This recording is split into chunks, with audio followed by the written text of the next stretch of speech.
Because if the market dips, and if you've been watching this market of the past 2 years, it is in complete state of euphoria right now. If this market dips, Palantir is a 3 beta stock, which means that for every 10% the market is going to correct, Palantir might correct all the way up to 30%. So it's going to be very, very violent. It's going to be very, very volatile. And if you're not the kind of person who can stomach that and remain relatively well-balanced mentally, emotionally, take your 10% and then secure some profits and feel a little bit more relaxed when it comes. In that case, should this storm happen, well, you got some cash on the sideline and you feel a little bit better about yourself. And if the stock keeps on running, well, you have your 90% still in the game and you haven't really missed out on anything. So I'm not going to be sitting here ignoring the current market euphoria, okay? Let's be honest. I see it. I'm not going to ignore it.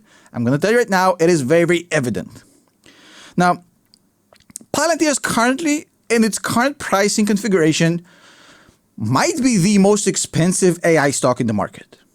And it is clear to see.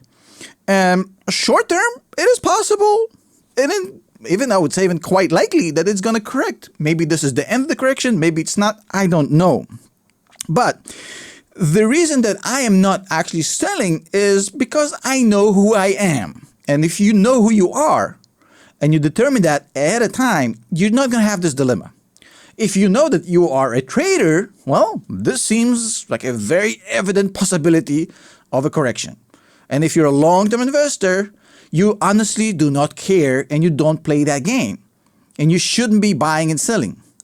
And I know that sounds a little bit contradicting. I just told you, hey, if you need to take 10% at the top to sleep better at night, do it for your mental health. And then I'm saying, well, know who you are. Look, it does not contradict each other. Completely different things. Taking a little bit off the top for your mental health, that's fine. But understanding that you're running a marathon, and this is probably the first 5 miles of the entire marathon you just ran, and there's still a long ways to go, and not getting excited about every single price movements in every single day. And look, not every single Palantir investor must have my level of conviction and think about Palantir as the next Microsoft, which makes it a no-brainer why you shouldn't sell. And maybe some have different levels of conviction, and that is fine.